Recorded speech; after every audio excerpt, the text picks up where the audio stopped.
You're listening to Someday List, a podcast by To Do. Every month, we're sitting down with some of our favorite creatives, founders, and entrepreneurs to talk about what they're doing, how they got there, and what they want to tackle next. I'm your host, Evan Leon, and today I'm talking to Sarah Kempa, a cartoonist and UX designer based in Brooklyn. We got connected through our work freelancing for The New Yorker, and you've definitely seen her stuff on their website or via her wildly popular comics on Instagram at Aunt Sarah Draws. Sarah's working on her debut book at the moment, which comes out later this year, and we talk about everything from creative anxiety to the power of routine. Before we get started, if you're looking for an organization system you can actually keep up with, look no further. To Do is a thoughtfully constrained minimalist to-do list app that is as simple as paper. Because we believe that simple stays organized. To Do is an easy way to do that so you can focus on what matters. Start your 30-day free trial at todo.com or download the free mobile app today. On to the interview. Welcome to the podcast. You're officially our inaugural guest, so thank you for kicking off the pod with us. No pressure. It's good to be here. Thank you for having me. We're going to be talking about your cartooning career today, but I also want to spend a little bit of time before we jump into that talking about what you're doing at your job, if you will. I'm using air quotes, and just some of the things that led you down these respective paths. Yeah, sure. I think there was like two separate trajectories with cartooning versus my UX career. I started in school, I studied industrial and operations engineering, which is like process type engineering. And I thought I always wanted to do something with that. I wasn't really sure what to do. But there was also things that I studied that were like human factors ergonomics, like how can we design things to be more useful or when you get frustrated and something's not working. So that always interested me. And so I went on like a separate path of like, oh, I'm going to work as a data analyst. And then I didn't really like that. And then started doing much more UX and got into it through a job several years ago and then kind of stuck with it and have kind of just continued to work in that field since. And then at the same time, I've always done a lot of drawing. I've always done a lot of cartooning since when I was a kid or really young. I always have had like cartoons and comic books. And I think trying to find how to have creative outlets once I felt much more settled in my career and like had something that I was, not necessarily like not I don't wanna say, like I mean, it was a job and I felt satisfied and I had fulfillment from it, and once I got to that stage and wasn't trying to, like, find a new thing to work in or, like, learn something new, then I felt like I had a lot more time for my creative hobbies or to, like, Mm-hmm. find things that brought me joy or I like to do again, so then I was drawing a lot more and gradually just continued to do that. So the industrial and operations engineering, did the sort of product work and UX stuff come under that umbrella, or did you have to pick up additional skills along the way?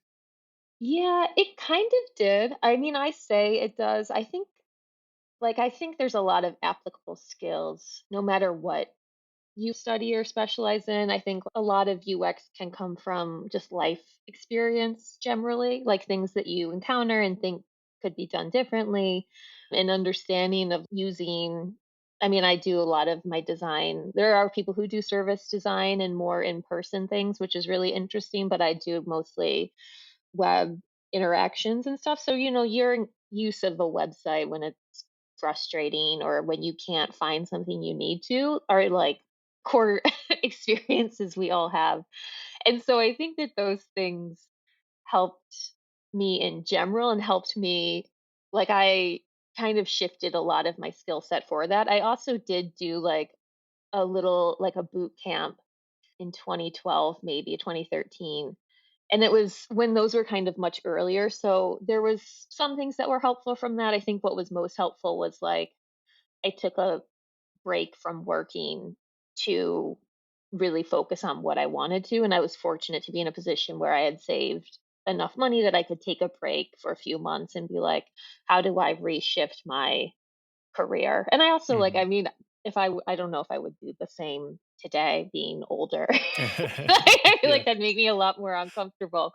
But at the time, I was, like, still relatively, I think 2 years out of school. So it was like that or a master's or something else. And I was like, this is more financially, um, Viable. yeah. Yeah. So in your day-to-day job, are there things that you think you purposely draw from that to your cartooning work, or do you try to compartmentalize them? How do you keep these separate? Yeah. I've thought about this before because I think there's some cartoonists who are so good at showing like workplace and working. They have really good gags for those topics. And I think that the only thing that I kind of in my head or when I'm doing cartoons jump off on a lot is just a general exhaustion and like not wanting to get out of bed. And then also just the experience of spending most of my life in front of a laptop, like those are the two things. But I think otherwise I keep it pretty compartmentalized, and it's never been intentional. Like, I am pretty task oriented and I like to make to-do lists. I like to keep track of things I'm doing and cross it off, but like Mhm. I'll wake up and do any cartoons I do, before the workday, maybe 7 to 9. If I'm going to pitch a daily, or if I'm just trying to work on my batch, or if I'm just writing, and then I'll work like pretty much 9 to 5 ish, not really taking a break to do any drawing then. And then I think after that, unless on the weekends, I don't do much cartooning week to week. But I feel like that's pretty separated, that I have a dedicated mental Mhm. time for me to think about something versus something else.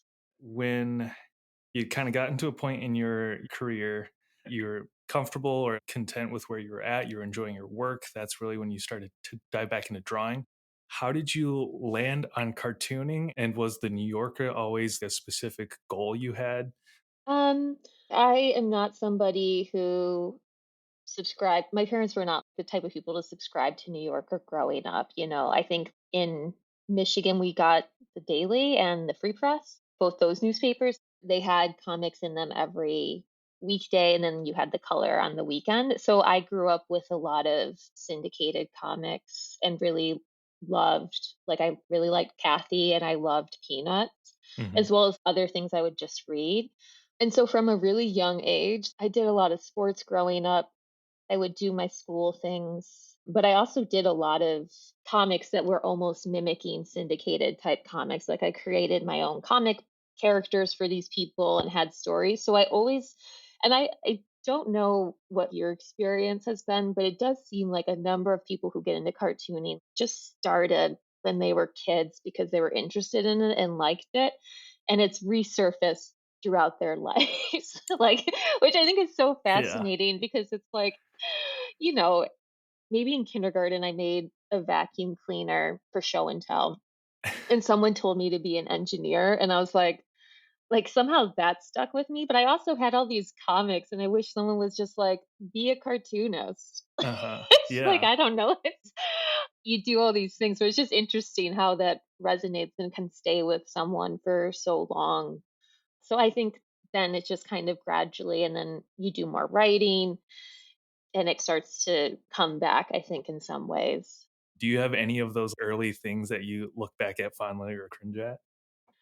Um, there's I guess not as a kid. Like, I think there's some sort of child innocence. Like, my character was, which is so funny.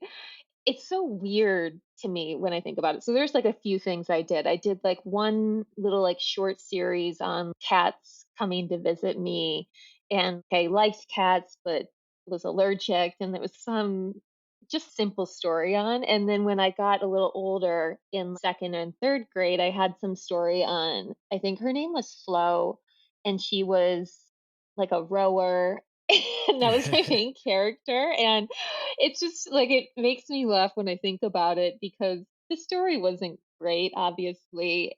I mean, I'm sure my parents thought it was cute and they still have it, but it's just funny because I did rowing in college for like no purpose. Not no purpose, but I hadn't done anything before. You show up on school and it's like, join Join a a club, yeah. sorority, and then they're like, join a club, join rowing, and you're like, okay.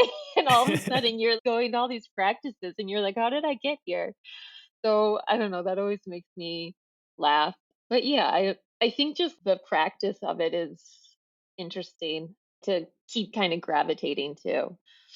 I was at an art fair over the summer. Someone asked me like a out of left field, super loaded question that I had to think about. But they said, "Where do you think your sense of humor comes from?"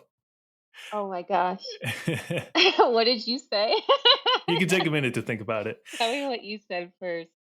I what I came up with, and it took me a second, but I think it comes from being a middle child, just a sense of having a little bit of a chip on your shoulder, that outsider's perspective. And in the New York realm, I always feel like a bit of an outsider because I'm not actually located in New York. I think that's like the well of inspiration I try to mine sometimes. Yeah, I like that. I can see that. Um, yeah, I feel similar with the middle child. And I feel really similar to what you said with somewhat of an outsider to even just the cartooning world, but just in a lot of things, I just never feel fully confident in my skill set and ability. Even in UX, I never was necessarily trained properly in some of the Hmm. things and like still always wonder like, oh, I don't know. And even with cartooning, sometimes writing and spelling and grammar really I struggle with. And so I always just feel like I'm just kind of overthinking so much. And I think that's where those anxieties is where I get a lot of, I guess, things to write about incorrectly and spell wrong. Some of the pieces I'm always drawn to that are super relatable are your horoscope pieces. Was that a big thing in your life? How do you keep coming back to that with different takes? I wouldn't say like there's people who are experts and they're really talented and they could speak a lot more to things. I consider myself just a fan. And Okay. also I think in similar to other like what is the Oh, yeah, INTSJ? the The Myers Briggs personality thing. Myers Briggs, and then Yes. there's like also a color test that Uh-huh. shows your personality. I think I've taken that at work. I think it's just what I appreciate about it so much is nothing is ever 100% correct for everyone, but something always will resonate with you or with somebody else, or something that can be helpful to start a dialogue on certain things, like how you feel or how you see something and perceive something. And I think where it reminds me sometimes of just some things we do in like the design space or in the UXR or like research space when you're asking people and watching them do something and having them explain something to you. Some of those things and knowing what somebody's personality is and how interacting with them, you can hear things or understand their perspective a little better, what they have to say, I think is really insightful and interesting. And so I think the astrology is like one way that kind of manifests. There's so many other like rising, moon sign, all Yeah. the other signs. I'm not Uh-huh. well versed enough to speak to, and I haven't looked at things in a while. Do you Yeah, happen to know what, your Myers Briggs or any of the other ones are? I think I'm an INTJ. Okay. Yeah, because I sometimes b I get INFJ, and it goes back and forth. It's yeah. Yeah, I What think about you? I'm an INFPJ or a T.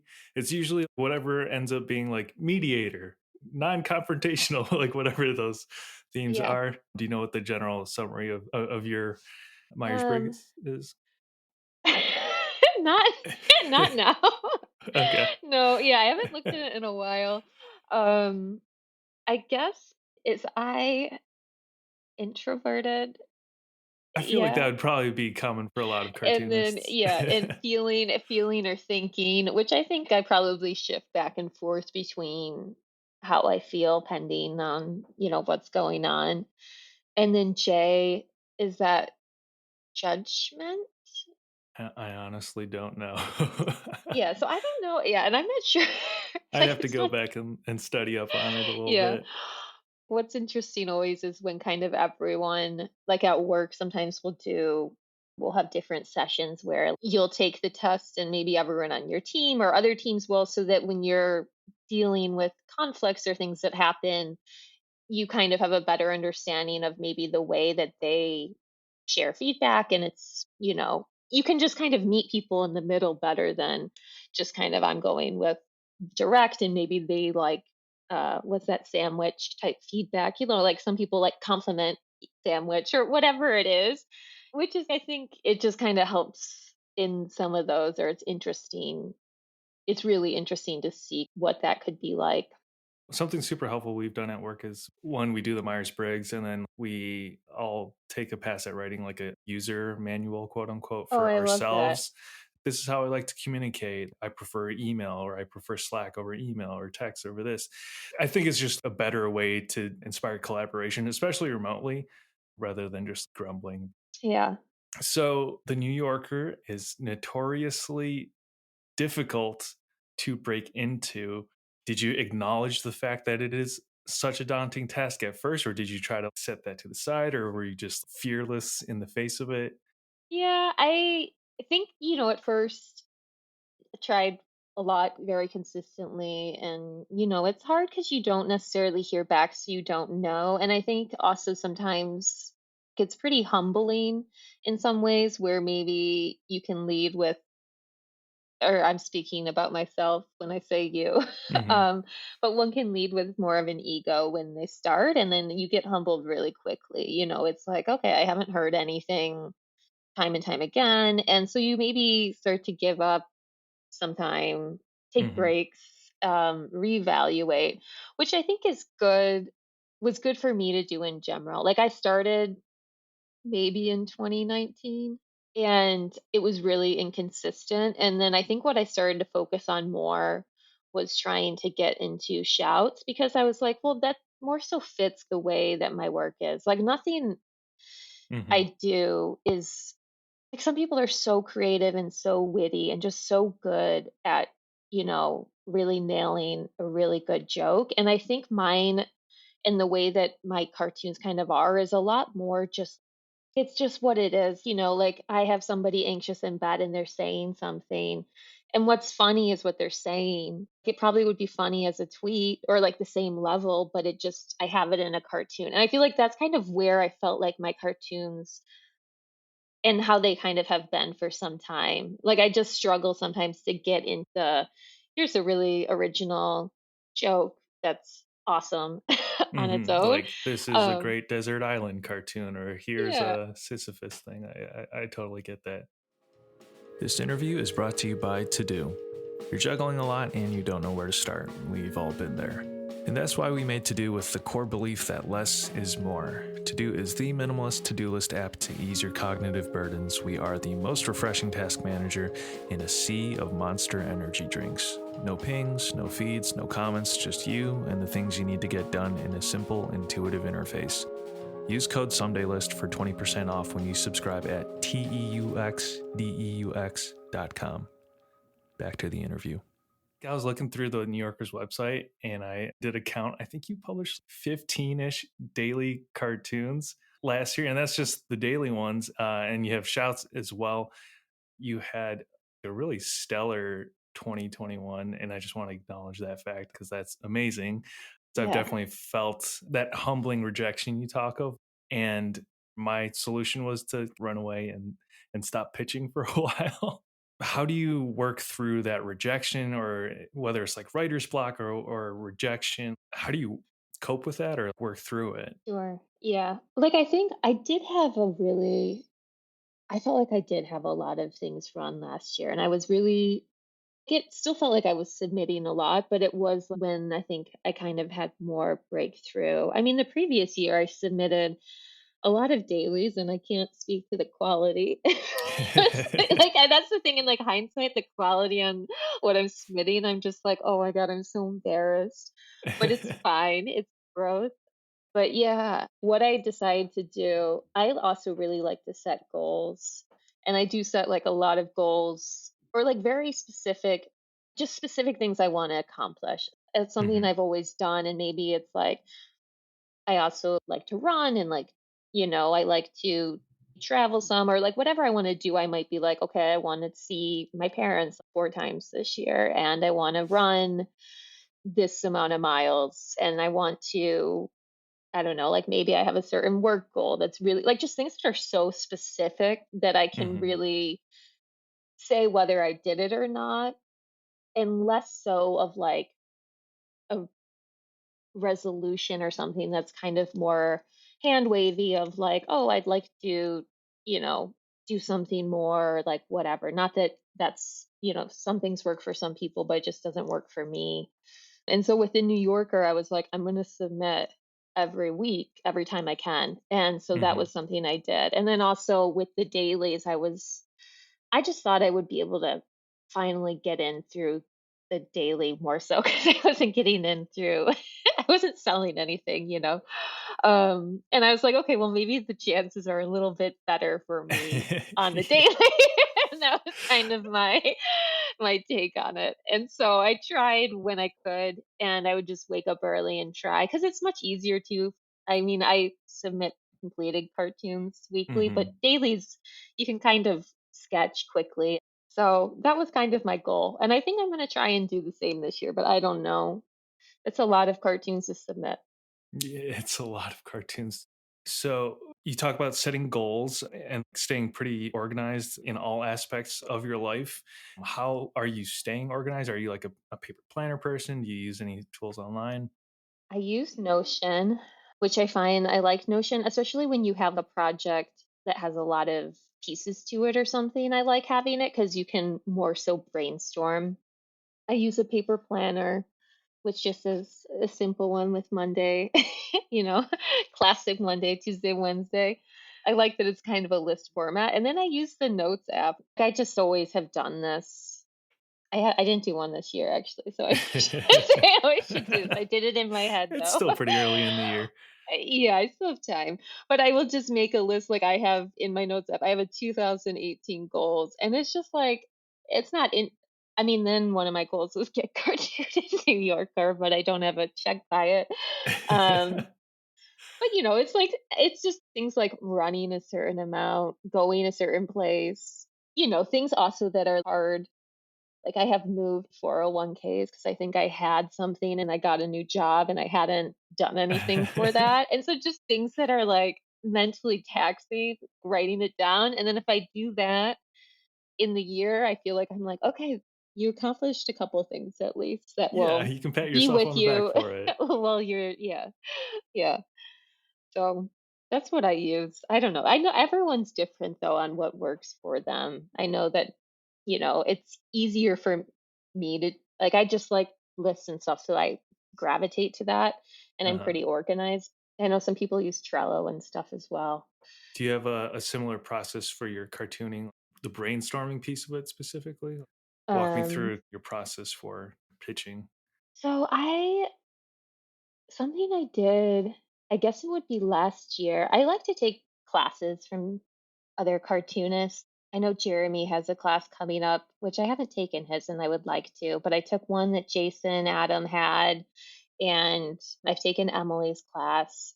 It's interesting to learn about their processes and see what works and doesn't. But Jason had something where he did like pretty much Venn diagrams of like, here's the list of things that's top of mind and I can't stop thinking about. And then here's different tropes or scenario type things, and then just putting things on top of each other.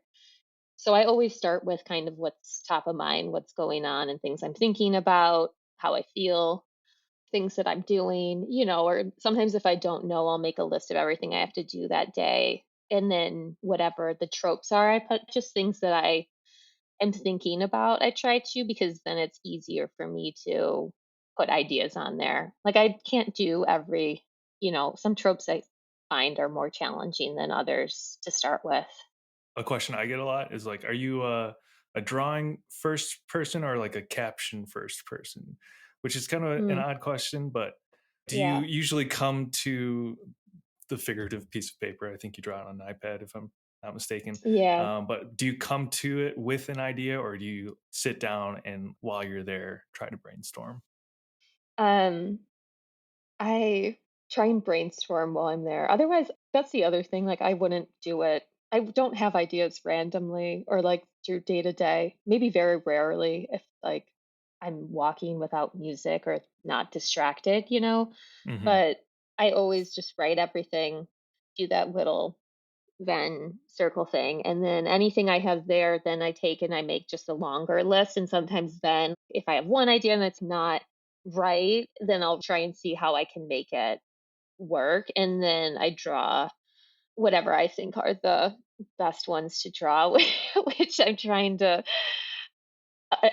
trying to get to that stage of knowing what is a good thing to draw and what's not, because I think I'd like to eventually get to the point where I know what good ideas are versus bad ideas that I have. Like, I'm not there to identify that. Uh, I would disagree. I think you have a pretty good measure on it.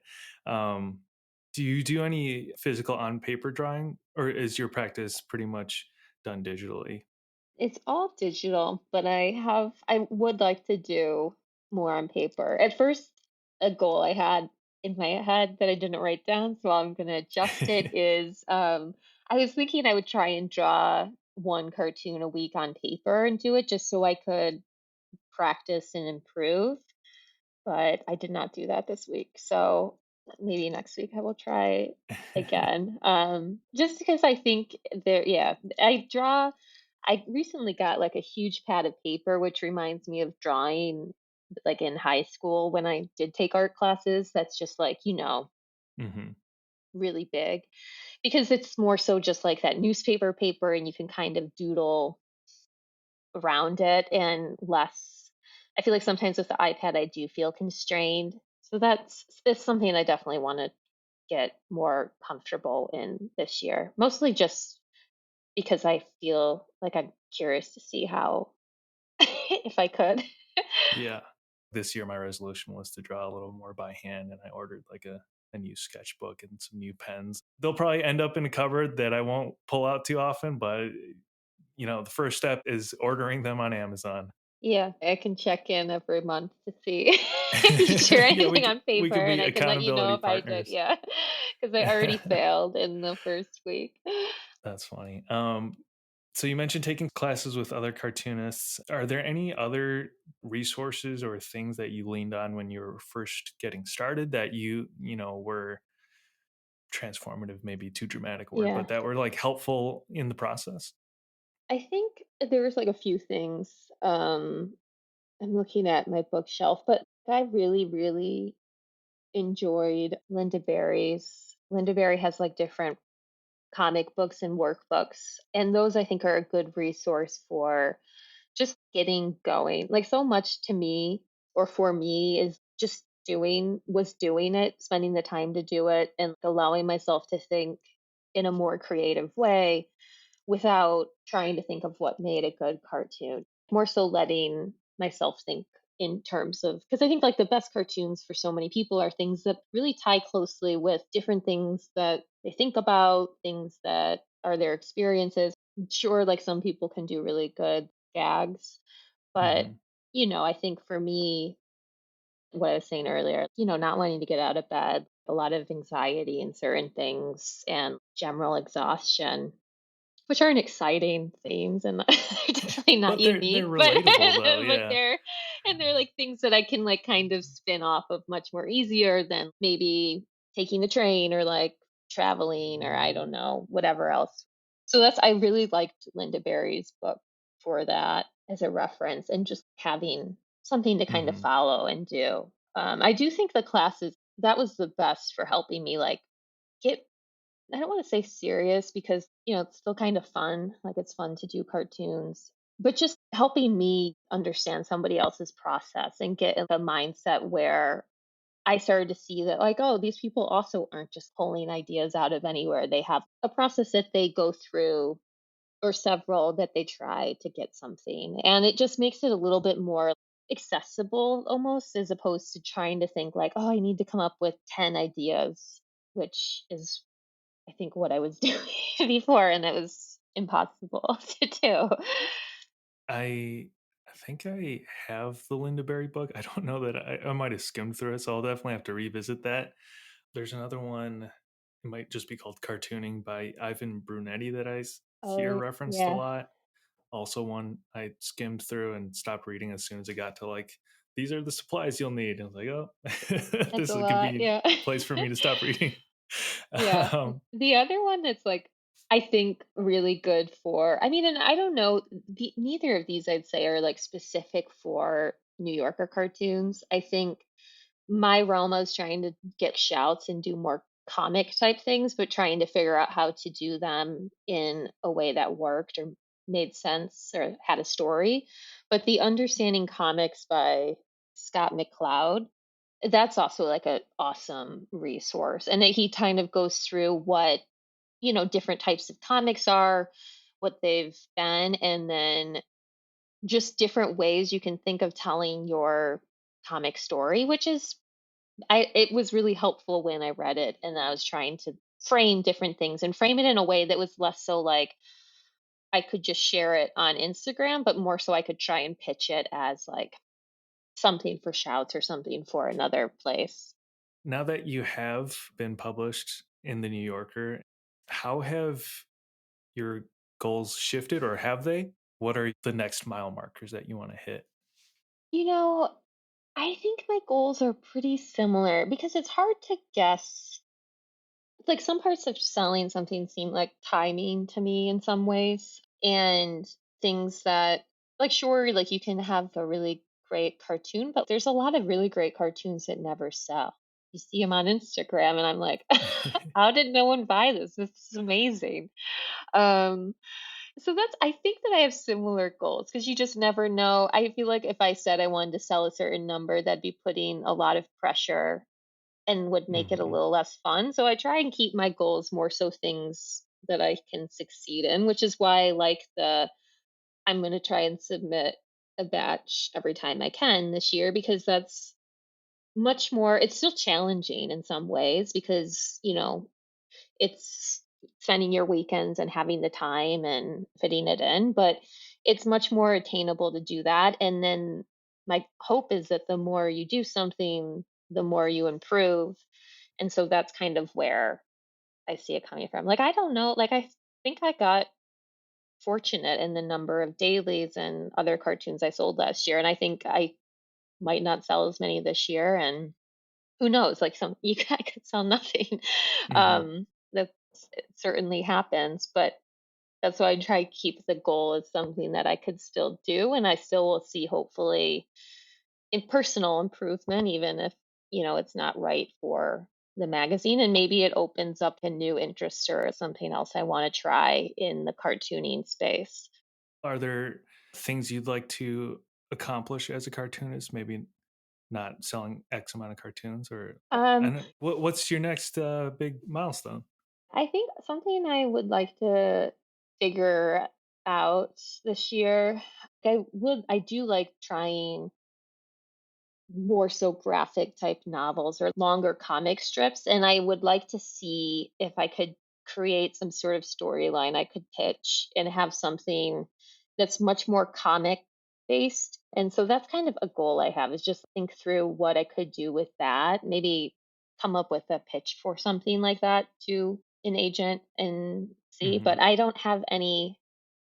I know that's kinda hand wavy, but that I feel Not at like it's all. been on my mind, and Yeah. I've done little, like, segments of comics, but I think how I can maybe pull them all together in something that feels a little more personal to me, and Uh-huh. that I could have some fulfillment and still challenge myself I'm working on, in addition to still doing the New Yorker every week or Uh-huh. pitching them every week, yeah. Correct me if I'm wrong, but you are currently working on a book? I saw the announcement. Yeah, I do have, I think it's coming out in June. I'm not positive, but I have been working on a book which is titled Where Did My Roommate Put My Charger? A kind of activity book for kind of adults. And so it's a mix of activities that have jokes in them as well as short comics that relate to the theme. And yeah, I'm kind of, I think, almost done with it. I don't know. It's my first book, so it seems That's like it's awesome. almost done, but you never know, I guess. I really learned a lot, and I feel like there's still so much I don't know. Just so many, I wasn't sure what it would be like, and Mhm. just interesting to see what the entire process is. in terms of your day, does working on that book fall into your morning cartooning time, or do you have to carve out even more time after after the day job to work on that? Yeah, Because that that's a came lot on your after plate. my day job, yeah.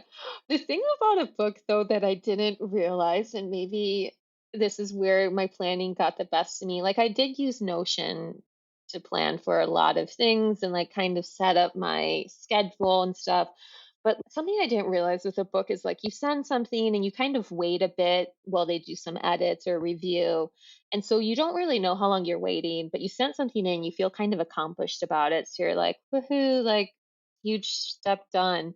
And then you get something back and you get a lot of notes and feedback. And then you're like, you kind of spent like 3 or 4 weeks not even thinking about it or touching it. Uh-huh. And they're like, oh, can we have this by like next week, Friday? And it's like, wait, what? And so then you're just kind of scrambling to do it as quickly as possible. Or, I feel like I got procrastination and stuff. There's so many things that I would have done differently in terms of time management with it because it really did fall. Like, I don't usually work on things in the evening or after work. I try to run and cook, or I've been taking a language class. So I try and keep it as things that are just not work. Mhm. um, but that book fell into the reminded me of college, of like staying up late trying to finish something. So I'd like to do it over or do another book in the future so that maybe I can try and apply some things I learned. Yeah. Well, for a first time, that's totally fair. You mentioned, cooking and running. Is there anything else you do to completely unplug, or are those, pretty much your go-tos? Um, I watch a lot of TV. I Yeah? really, really do. What are you watching lately? I mean, as I do mean, I. yeah, I think sometimes I'll multitask and finish something or like cook. I watch a lot of Real Housewives, Do you have a which I favorite enjoy. franchise? I It changes as the show goes on because you get a different season of Uh-huh. whatever, and it's top of mind. But I did I love Salt Lake City, and I like watching Beverly Hills, which I think were like two classics this year because it was both of them had sort of unprecedented storylines. I watched Succession, which I was just lamenting. I don't know. I read like I'll see what somebody had in their review cap and pick something. Like I Mhm. watched a lot of TV over the break. If you haven't, I would recommend Station 11. It's Oh, on okay. HBO Max. I just started listening to the audiobook. It's a little on the nose because it's post-apocalyptic after a bad flu variant or Yeah, it whatever, seemed but, like, very relatable. it's abstracted enough where it's very engaging and, very well acted, so that'd be my recommendation. I'm also a big fan of Salt Lake City. Uh, I think reality TV series of that vein get badmouthed a lot, but as a form of storytelling and creating stakes within seasons or within episodes, man, they know how to hook you. So I don't know if there's some storytelling Yeah, lessons to be learned there, but I like to tell myself that. yeah. I think it's fine. I think it's good. It's the nature of the times too. Some things are just a touch too much to watch. I was trying to watch even with like supernatural things, I struggle sometimes. I was trying to watch Dark, that Netflix show. It's kind of like that show that was really popular that I can't remember the name. I've been blanking on so many things that are commonplace. But yeah, it was like I was too much and I was like, I need Uh-huh. some housewives. Yeah. Can you tell us where we can find your stuff online? Yeah, so everything is under Aunt Sarah Draws. So my Instagram's at Aunt Sarah Draws. I have an Etsy store at Aunt Sarah Draws, and then that kind of encompasses it for me right now. Those two Yeah. links. All right. I will put those in the show notes as well. Sarah, thank you so much. It has been a pleasure chatting with you today. Yeah, thank you Um, for having me. Absolutely. Good And to best of chat. luck on all of your 2022 goals. I have a feeling you're going to kill it again this year. Thank you, and good luck to you too. Thank you for tuning in to the very first episode of Someday List. We will have new interviews for you every month, so make sure you follow and subscribe wherever you get your podcasts, or follow along on social media at To-Do App on Instagram or at To-Do on Twitter. This podcast is produced by To-Do. Our theme music is composed by Evan Laybourne. I want to thank our guest, Sarah Kempa, again for coming on, and most importantly, thank you, the listener, and all of our users. We'll catch you next time.